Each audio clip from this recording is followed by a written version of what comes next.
बीमारी से जुड़े कारण और निवारण खुद डॉक्टर बताएंगे आपको। न्यूज आउटलुक की खास पेशकश हेल्थ आउटलुक में। न्यूज आउटलुक की स्पेशल पेशकश हेल्थ आउटलुक में आज हमारे साथ मौजूद हैं fertility and sexologist doctor Saurabh Gupta. यहाँ हमारी संवाददाता नेहा श्रीवास्तव ने जाने डॉक्टर से कुछ महत्वपूर्ण प्रश्नों के उत्तर, तो जानिए आप भी। नमस्कार दोस्तों, आज न्यूज आउटलुक की टीम आ पहुंची है फैमिली केयर ओपीडी सेंटर जो कि कल्याणपुर में स्थित है, जहां पे विभिन्न रोगों से निजात पाने के लिए डिफरेंट प्लेसेस से यहाँ पे लोग आ रहे हैं कि उनको सही मार्गदर्शन मिले और सही डॉक्टरों द्वारा सलाह मिले। इस कतार में हमारे साथ आज मौजूद हैं doctor Saurabh Gupta, BAMS MD Ayurvedic. आइए मिलकर बात करते हैं इनसे कि सर जो क्षेत्र में बराबर आयुर्वेदा के क्षेत्र में जो काम कर रहे हैं, इसके लिए इन्होंने ज्ञान और इनके जो एक्सपीरियंसेस है उन्हें कहाँ से मिले। आइए मिलकर बात करते हैं डॉक्टर सौरभ गुप्ता जी से। नमस्कार सर, बहुत बहुत स्वागत है आपका हमारे कार्यक्रम हेल्थ आउटलुक में। थैंक यू सर, सबसे पहले हमें ये बताएं कि आपने आयुर्वेदिक के क्षेत्र में जो आप निरंतर कई वर्षों से कार्यरत हैं, तो इसके लिए आपने अपनी शिक्षा दीक्षा और जो शिक्षा प्राप्त करने के बाद जो आपने उपलब्धियां प्राप्त करी हैं, वो कहाँ से प्राप्त करी हैं? मैं doctor Saurabh Kumar Gupta family care OPD से बात कर रहा हूँ। मैंने अपना BMS 2012 में कंप्लीट किया हुआ है बरकतुल्लाह यूनिवर्सिटी भोपाल से, और मेरा MD जो है वो गाजीपुर SGM कॉलेज से कंप्लीट किया हुआ है मैंने 2023 में। और मैं बीच में UG के बाद मैंने लगभग 7 से 8 साल मैंने प्रैक्टिस की आयुर्वेदा में, और उसके बाद फिर मुझे लगा कि कुछ स्पेशलाइजेशन की नीड है और बेहतर कुछ करना चाहिए, तो इसके लिए मैंने फिर MD की प्रिपरेशन की और उसके बाद अब आज मैं यहाँ पर प्रैक्टिस कर रहा हूँ। सर मुझे ये बताएं कि आयुर्वेदा आज के समय में लोग एलोपैथिक मेडिसिन को थोड़ा अवॉइड करना शुरू कर दिया लोगों ने, क्योंकि उनकी सोच है कई बार एलोपैथिक मेडिसिन हमें साइड इफेक्ट करती है। तो क्या लोग आयुर्वेदिक की तरफ ज्यादा मोल्ड हो रहे हैं, और जैसे योग करना। तो सर आप मुझे ये बताएं, आयुर्वेदिक के क्षेत्र में आप किन किन क्षेत्रों में सर कार्य कर रहे हैं, स्पेशली किन क्षेत्रों में आप लोगों को सलाह दे रहे हैं? देखिए, आज के समय में आयुर्वेदा जो है वो एलोपैथी के कंपेयर में ज़्यादा बेहतर है। उसका मेन रीज़न यही है कि एलोपैथिक दवाइयों के साइड इफ़ेक्ट इतने ज़्यादा हैं कि वो हमारे किडनी, लीवर, ब्रेन और बहुत सारी अलग अलग तरीके की बीमारियों को उत्पन्न कर रही है, जो कि हमारे सिस्टम में हम किसी और सिस्टम पे काम कर रहे हैं पर वो किसी और सिस्टम तक को भी इफेक्ट कर रही हैं। इस वजह से बहुत जल्द ही लोग दूसरी बीमारियों से पीड़ित होते जा रहे हैं। साथ में देखा जाए तो आजकल की लाइफ स्टाइल है वो इतना ज़्यादा बुरी तरीके से डिस्टर्ब हो रखी है कि टाइम से ना तो सोना ना टाइम से उठना, साथ में खान पान आजकल फास्ट फूड इतना ज़्यादा हो गया है कि जब भी किसी को ज़रूरत है, कुछ भूख भी लगी है, तो वो खाना बनाने से ज़्यादा बेहतर समझता है कि वो आप ऑर्डर कर दें। तो आज के समय में ये मेनली लाइफ स्टाइल डिसऑर्डर उसका मेन कारण है। साथ में जो भी हमारी लाइफ स्टाइल में चेंजमेंट की ज़रूरत है, उनमें मेन चेंजमेंट यही है कि हमें टाइम से सोना, टाइम से बिल्कुल ये मान के चलें कि आप खाना खाने के 2 घंटे बाद हार्डली आप 9 से 10 के बीच में सो जाएं। सुबह मॉर्निंग में आयुर्वेद में कहा गया है कि आप ब्रह्म मुहूर्त में उठें। 3 से 4 बजे नहीं संभव है तो आज की जनरेशन के हिसाब से 5 बजे आप अनिवार्य रूप से उठ जाएं। अपने शरीर को थोड़ा सा टाइम दें, योगा करें, एक्सरसाइज करें और ध्यान जरूर करें। ध्यान उसमें मेडिटेशन इतना इम्पोर्टेंट है आज के समय में, क्योंकि हर दिन की टेंशन इतनी ज़्यादा है, पारिवारिक टेंशन से लेके बाहर की टेंशन, जॉब की टेंशन, सारी इतनी ज़्यादा है कि उसमें सारे लोग बहुत परेशान हैं। तो इसलिए लाइफ स्टाइल में मेनली योगा, साथ में टाइम से खाना, जैसे दोपहर का खाना है तो वो खाना जो है आप टाइम से आप 12 बजे तक आप ले लें। इन चीज़ों का विशेष ध्यान रखें। शाम का खाना जो है शाम का खाना आप 6 से 7 के बीच में हार्डली 7:30 बजे तक आप खाना ले ही लें। और सोने का टाइम तो उसमें कोई चेंजमेंट नहीं, किसी तरह का कोई कंप्रोमाइज नहीं होना चाहिए और आपको हार्डली 9 से 10 के बीच में सो जाना चाहिए। जी। तो जैसा कि डॉक्टर सौरभ ने हमें बताया कि जो आयुर्वेदा है वो मेडिसिन से ज्यादा आपकी जो लाइफस्टाइल को बैलेंस करने पे बल देता है, जिससे आदि बीमारियां अपने आप दूर हो सकती हैं। जैसे कि टाइमली उठना, टाइमली सोना और टाइमली खाना, ये 3 एसेंशियल चीजें हैं जो आपकी लाइफस्टाइल पे बहुत ज्यादा इम्पैक्ट डालती हैं। सर मुझे ये बताएं, आज के टाइम में हम देख रहे हैं जो पैदा हुआ बच्चा है या फिर वो 3 साल का बच्चा है या थोड़ा यंग एज का बच्चा है, इवन बूढ़े, हर उम्र का इंसान डाइजेस्टिव प्रॉब्लम से बहुत ज्यादा सफर कर रहा है। सर जो डाइजेशन में प्रॉब्लम्स हो रही हैं, so how can we balance those problems? Can you please explain to our audience? देखिए, डाइजेस्टिव सिस्टम की जो प्रॉब्लम्स हैं वो बेसिकली आज के समय में ये लाइफ स्टाइल रिलेटेड ही है। होता क्या है कि सुबह बच्चा उठता है और उठने के बाद वो यदि टाइम से नहीं उठ पाया तो उसके माँ बाप उसको जल्दबाजी में जल्दी उठाकर उसको थोड़ा बहुत जो उसको पसंद है उसको उस टाइम पे उस तरह का फूड जो उसको नहीं देना चाहिए वो फूड उसको देकर उसको जल्दी से स्कूल भेजते हैं। तो ये एक बहुत बड़ा फैक्टर है जो कि बच्चों के लिए है कि नहीं, वो जो उनको पसंद है एटलीस्ट उसको दे के उनको थोड़ा सा पेट में डाल के उनको भेज देता है। कायदे से एक टाइम, क्योंकि माँ बाप भी टाइम से नहीं उठते हैं तो अब बच्चे तो ऑब्वियस सी बात है कि नहीं टाइम से नहीं उठेंगे, तो उनको टाइम से ब्रह्म मुहूर्त के बारे में बच्चों को बताएं। आज के समय में अवेयरनेस बहुत जरूरी है। टाइम से उठने का जो सिस्टम है ये बच्चों पे भी डालें। टाइम से यदि उठते हैं, टाइम से नहाते धोते हैं तो वो उनको जो आप देंगे, जो अच्छे आहार विहार हैं उनको यदि आप देते हैं तो वो लेते हैं। ऐसा नहीं है कि वो नहीं लेते हैं, यदि वो लेते हैं तो फिर वो उनका सिस्टम जो है वो सुबह से ही अच्छा होता है। और टाइम से जब आते हैं तो उनको हरी सब्जियां, फ्रूट्स, अब आजकल बच्चे फ्रूट्स खाते ही नहीं हैं, है ना, तो वो इतना चूजी नहीं होना चाहिए। गार्जियन को ये चीज समझनी चाहिए कि फास्ट फूड हमको नहीं देना है अपने बच्चों को। स्ट्रिक्टली बचपन से ही इन चीजों का ध्यान रखना होता है। तो सर जैसे कुछ लोग को देखते हैं कि जब बूढ़े जब जो लोग हो जाते हैं 60+, और मेरे भी जानने वाले कुछ लोग हैं जिनको मैंने ऑब्जर्व किया है कि वो रेगुलर मेडिसिन ले रहे हैं कि बिकॉज उनको मोशंस नहीं होते हैं, so they are taking medicine regularly and after taking the medicine only they go for motions. So is it okay in that age और should they follow something else? देखिए, जब थोड़ा सा एज हो जाती है, जब हम यंग्स होते हैं, यंगस्टर्स हैं जो, उनके लिए तो मैं ये कहूँगा यदि आप प्रॉपर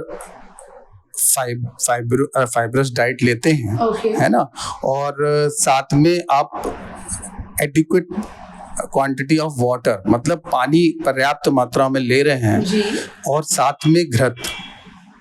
बहुत सारे टाइम में डॉक्टर्स बोलते हैं कि आपका कोलेस्ट्रॉल लेवल सही नहीं है, तो कोलेस्ट्रॉल लेवल जब आप डेली एक्सरसाइज, डेली आप रूटीन लाइफ अच्छी रखेंगे तो आपके शरीर में घृत, घी और तेल की भी मात्रा जरूरी है। यदि आप पर्याप्त मात्रा में वो भी लेते हैं और साथ में आप वर्कआउट करते हैं, योगा एक्सरसाइज करते हैं, तो आपको कोई प्रॉब्लम नहीं होगी कभी। तो आप घी भी आप ले सकते हैं, है ना। तो ये चीजें यदि रेगुलर लेते हैं तो कोई प्रॉब्लम नहीं आती है। यदि ये चीजें नहीं ले रहे हैं, आपने सोचा मैं डाइटिंग करता हूँ और मैं ऐसा वैसा फास्ट फूड लेता हूँ, तो ये सारी चीज़ें लेने की वजह से कॉन्स्टिपेशन, पाइल्स, फेस्टुला, ये सारी चीज़ें क्रिएट होती जाती हैं। और साथ में हमारा जो सिस्टम है वो एक तरह से कह सकते हैं कि सात्म भोजन लेने के लिए बना है। हम नॉनवेज लेते हैं, बहुत हैवी नॉनवेज लेते हैं, ड्रिंक करते हैं बहुत लोग, तो ये सारी सारी चीजें हमारे डाइजेस्टिव सिस्टम को बहुत डिस्टर्ब करती है। बिल्कुल, इसकी वजह से साथ में गलत समय पर खान पान, ये बहुत इम्पोर्टेंट है।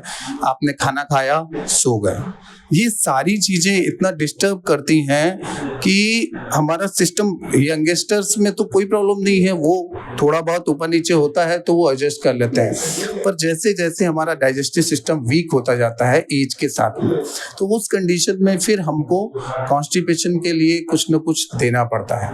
तो कॉन्स्टिपेशन तब भी ऐसा नहीं है कि तब भी इम्प्रूव नहीं किया जा सकता है। आयुर्वेदा ट्रीटमेंट से बहुत ही क्लासिक मेडिसिन हैं, आचार्य चरक, सुश्रुत, वाग्भट और बहुत सारे आचार्य हैं जिन्होंने 5000 साल पहले ये सारी चीजें हमें बताई हैं कि हम यदि डाइजेस्टिव सिस्टम के लिए, हम यदि किसी तरह का अरुचि या किसी तरह का भी डाइजेस्टिव सिस्टम प्रॉब्लम है तो उसके लिए हम प्रॉपर मेडिसिन लें और वो चीजें इम्प्रूव हो जाती हैं। जी, ओल्ड एज में ये चीज थोड़ा सा वीक होता है सिस्टम, उसके लिए हम लोग बहुत सारे आयुर्वेदिक ड्रग्स हैं वो देते हैं, जिनकी वजह से मोशन क्लियर हो जाता है और बहुत ही अच्छा रिजल्ट रहता है। और ऐसा नहीं है कि ले नहीं सकते हैं, यदि आपका सिस्टम अच्छा नहीं है तो फिर आपको लेने में कोई प्रॉब्लम नहीं है। आयुर्वेदिक मेडिसिन कभी भी हार्म नहीं पहुंचाती।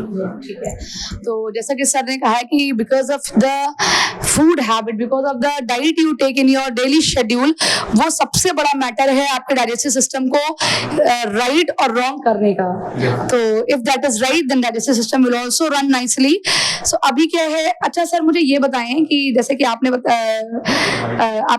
आप यहाँ पे फर्टिलिटी पे भी वर्क कर रहे हैं, ह्यूमन फर्टिलिटी पे हम लोग वर्क कर रहे हैं। ओके, तो सर आज का जो सबसे बड़ा मैं देख रही हूँ पास्ट मेनी ईयर से होता है, अगर किसी फीमेल को बेबीज नहीं हो रहे हैं, so most of the people just ask to the women also only to go and do checkups and all, so and they blame also for women कि if there is any problem. So अभी क्या, जैसे time change हो रहा है तो इस process में मेल्स को भी इंक्लूड किया जा रहा है। सर कृपया मुझे इस बात पे आप फोकस दें और मुझे बताएं और हमारे दर्शकों को बताएं कि इस ऐसी स्थिति में अगर किसी को बेबीज नहीं हो रहे तो हमें क्या डिसीजंस लेने चाहिए, क्या प्रोसेस फॉलो करना चाहिए। देखिए, आज के समय में इनफर्टिलिटी एक बहुत बड़ा प्रॉब्लम हमारे सामने आ रहा है और आज की स्थिति में हम देख रहे हैं कि 10 में से 4 कपल जो है वो इन चीज़ों से एटलीस्ट सफ़र कर ही रहे हैं। वो उसमें आप ये कह सकते हैं कि मेल और फीमेल की जो कंट्रीब्यूशन है वो डेफिनेटली 50-50% है। आप किसी फीमेल को ऐसा ब्लेम नहीं कर सकते हैं कि वो सिर्फ उसी के कारण उसको बेबी नहीं हो रहा है। मेल्स प्रॉब्लम्स भी आजकल इतनी ज़्यादा हो गई हैं, इरेक्टाइल डिसफंक्शन, मैस्टरबेशन की वजह से बहुत बच्चे आते हैं आजकल हमारी क्लिनिक में जो इस चीज़ से बहुत परेशान है कि अब हमारे को इरेक्शंस नहीं आ रहे हैं, साथ में नाइट फॉल की प्रॉब्लम हो रही है। तो ये सारी चीज़ें इतना ज़्यादा कॉमन होती जा रही हैं कि ओवरऑल जब चीज़ें सामने आती हैं तो मेल जितना रिस्पॉन्सिबल है उतना फीमेल दोनों ही बराबर के रिस्पॉन्सिबल पर हैं इस समय इनफर्टिलिटी के लिए। और इनफर्टिलिटी की बात मैं करूँ तो आज के समय में फीमेल पेशेंट के लिए डॉक्टर सोनम गुप्ता मैडम हैं, वो देखती हैं हमारे यहाँ, और जिनको बच्चे वगैरह नहीं आते हैं या फिर जिनको मेंसेस का प्रॉब्लम है, बहुत सारी जितनी भी फीमेल प्रॉब्लम्स हैं उसके लिए डॉक्टर सोनम गुप्ता मैडम यहाँ देखती हैं। और मेल प्रॉब्लम्स के लिए मैं देखता हूँ, और मेल प्रॉब्लम में आजकल एजोस्पर्मिया से लेके ओलिगोस्पर्मिया, साथ में ऑब्स्ट्रक्टिव पेशेंट भी आ रहे हैं, साथ में अब प्रीमेच्योर इजैकुलेशन तो इतना कॉमन हो गया है कि उसके लिए पेशेंट बताते हैं कि मैं फर्स्ट नाइट में भी मैं अच्छे से परफॉर्म नहीं कर पाया। आजकल ऐसी स्थितियां आ गई कि इसका बहुत बड़ा जो है इफेक्ट सोशल मीडिया भी है। आज के समय में सोशल मीडिया में आजकल इतना ज़्यादा ओपनली होने के लिए मैं नहीं कह रहा हूँ कि ओपनली चीज़ें नहीं होनी चाहिए, मगर एक रिस्ट्रिक्शन होना चाहिए कि किसी को किस एज में क्या चीज़ें आप लाइफ में अडॉप्ट करनी है। जी डेफिनेटली। तो सर मुझे फॉर एग्जांपल ये बताएं, जैसे कि मेल या फीमेल को किसी को भी फर्टिलिटी प्रॉब्लम है या बेबीज नहीं हो रहे हैं, तो उनको आयुर्वेद में क्या इसका प्रॉपर इलाज है? जी, आयुर्वेद में इसका बहुत ही अच्छा इलाज है। देखिए क्या है कि आयुर्वेद एक ऐसी पद्धति है जिसके लिए मैं आपसे कितना का ज़्यादा कहूँ वो उतना कम है। ठीक है, आज के समय में ये समझ लीजिए कि आयुर्वेद एक वरदान है हमारे लिए। ठीक है, जहाँ इनफर्टिलिटी की बात करते हैं या मेल इनफर्टिलिटी की मैं बात करता हूँ तो पहले के समय की मैं आपको बात बताता हूँ कि पहले के समय में एक आचार्य च्यवन थे, तो उन्होंने अपनी एज को स्थिर बनाए रखने के लिए वो उन्होंने एक च्यवनप्राश का जो है निजात किया, है ना। और उसको उन्होंने इसलिए बनाया कि वो कईयों साल तक बहुत लंबी उम्र तक उनकी जीवित रहे वो, है ना। तो इसी तरह से मैं आपको बस इतना ही कहूंगा कि जैसे आयुर्वेद में रसायन और वाजीकरण जो है ये बहुत ही अच्छा पार्ट है हमारे जितने भी यहाँ पर लोग हैं उन सब के लिए, और मेल और फीमेल में दोनों ही। पर रिजुमिनेशन, इसको एक हम कहने की भाषा में, समझने की भाषा में कह सकते हैं, जो कॉमनली लोग समझ सकते हैं, रिजुमिनेशन। तो रिजुमिनेशन में क्या होता है कि हमारी चीजें जो है, हिंदी में कहें तो जवानी हमारी बरकरार बनी रहे लंबे समय तक, ये सब लोग चाहता है। और डेफिनेटली आयुर्वेद में इसके लिए इतनी सारी औषधियां हैं, पंचकर्मा थेरेपीज हैं, वो सारी चीजें हम लोग यहाँ प्रोवाइड कराते हैं। उत्तर बस्ती भी हम यहाँ पर पेशेंटों को देते हैं। बहुत सारे पेशेंटों को ऑब्स्ट्रक्शन की प्रॉब्लम होती है, और ओलिगोस्पर्मिया का तो बहुत ही अच्छा ट्रीटमेंट है। उसमें हम लोग मेडिसिन से भी और पंचकर्मा से, दोनों से ही ट्रीट करते हैं। साथ में बहुत सारे इरेक्टाइल डिसफंक्शन में भी, और प्रीमेच्योर इजैकुलेशन में, इवन लॉस ऑफ लिबिडो को भी बहुत आजकल पेशेंट आते हैं, कहते हैं कि हमारी इच्छा ही नहीं होती। तो ये ईश्वर का दिया हुआ एक कह सकते हैं कि वरदान है, जो हमारे आगे प्रोजनी बढ़ाने के लिए, हमें अपनी संतान उत्पत्ति के लिए दिया गया है। और इस चीज का हमारे गलत लाइफ स्टाइल, सही से टाइम से खाना पीना ना करने की वजह से, फास्ट फूड लेने की वजह से, टाइम से सुबह ना उठने की वजह से, योगा ना करने की वजह से ये प्रॉब्लम्स हो रही है जी। तो इसके लिए मैं इतना ही कहूँगा कि जिसको भी इस तरह की कोई भी प्रॉब्लम है, तो वो Eva Ayurveda family care OPD centre में आप यहाँ आ सकते हैं, और यहाँ पर आकर हमारे पास आए। हम आयुर्वेद से उनका जो बेस्ट हो सकेगा, जो मरीज के लिए उचित होता है, वही हम लोग यहाँ पर सलाह देते हैं जी। तो जैसे देख सकते हैं कि जो भी पेशेंट फर्टिलिटी या फिर आयुर्वेदिक से रिलेट अपना इलाज करवाना चाहता है, तो एक बार आकर फैमिली के ओपीडी सेंटर में विजिट जरूर करें। और इसी के साथ सर बहुत बहुत धन्यवाद आपका, अपना इतना प्रेशियस टाइम आपने हमें दिया। Thank you very much sir. Thank you.